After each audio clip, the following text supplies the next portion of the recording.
All right, today we are jumping headfirst into a pretty sensitive topic, but we're going to do it by following the data. We're going to follow a trail of numbers that leads to a conclusion that, honestly, a lot of people seem hesitant to say out loud. So let's get into it, starting with a powerful idea that really frames this whole thing. This statement really sets the stage, doesn't it? It challenges us to look at differences, even when it might be uncomfortable, and to trust the data over maybe what we wish were true. So with that in mind, let's take a look at a really fascinating puzzle in the world of university admissions. So our puzzle kicks off with some numbers that just don't seem to add up at first glance. Let's start by looking at who is actually in university right now.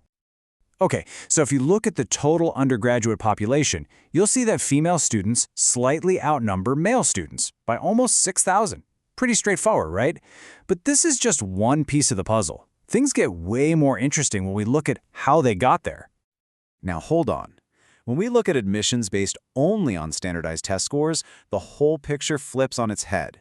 Here, male students outnumber female students, and by a pretty significant margin. So this is it. This is our contradiction. And that is the central question we're tackling today. If the test-only pass seems to favor male students, but the overall student body has more women, then it must mean that the other ways of getting in, the ones that involve applications and interviews, must be significantly favoring female applicants. So let's start digging for clues. Our very first clue is found in the interview room itself. It turns out there's one particular skill that has a huge impact on how an interviewer scores a candidate. Just look at the difference here. A student who comes in with strong verbal skills, they seem confident, natural, they organize their thoughts clearly, they often walk away with a high score and are seen as a potential leader. But a student with just average verbal skills, they might come across as nervous and their answers can be a bit scattered. The connection here is crystal clear. Better verbal skills get you better interview scores. Okay, so if verbal skill is the secret sauce for interviews, that leads to the next logical question. Are there any observable average differences between groups when it comes to this skill? Let's move on to our second clue and see what the global research has to say. Now, this is really important, and it's based on multiple global studies. I want to stress that we're talking about averages. These are not rules for every single individual. But on average, research finds that female students tend to have higher verbal fluency and show less anxiety. They often use a wider, more nuanced vocabulary, and their communication style is more cooperative. Male students, on average, tend to be more direct, which can sometimes come across as interrupting. You can see how these different styles would leave very, very different impressions in an interview. So now we have our two main clues on the table. Where does this logical path actually take us when we put them together? Let's just walk through this nice and slow. Step 1.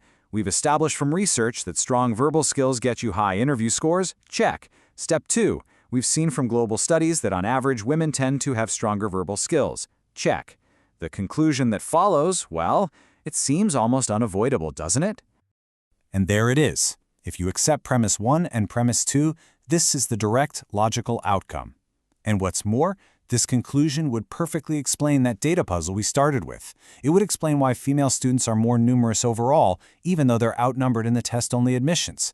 They're making up for it and then some in the channels that rely on interviews. But wait, this brings up an even bigger and maybe more interesting question. If the logic is this straightforward, why don't the researchers who publish this data just come out and say it? Why the silence? Well, the reasons are complicated, and they're really baked into the culture of academia. First, researchers are trained to be super cautious and not to generalize. But more importantly, this is an extremely sensitive topic. If you state that one gender performs better on average at anything, it can easily be twisted to sound like a stereotype, which can cause a huge backlash. Academic journals themselves have these unwritten rules against what they call gender essentializing. So what happens is, researchers just present the pieces of the puzzle and let you, the reader, connect the dots for yourself. And all of this brings us right back to where we started, forcing us to think about that idea we opened with. Seeing this quote again, after going through all that data, it just hits differently, doesn't it? The point here seems to be that acknowledging average differences, whether it's in something physical like height or in a skill like verbal fluency, isn't about promoting stereotypes. It's about being honest about what we observe in the world. And to avoid those facts, well, maybe that's just a way of deceiving ourselves. So, what do we do when the data points to a truth that makes us a little uncomfortable? Do we look away because we're afraid of how it might be interpreted? Or do we engage with it honestly, remembering all the nuances and that we're talking about averages, not individuals. The numbers are there. The logic seems clear. The only question left is, what do we choose to do with it?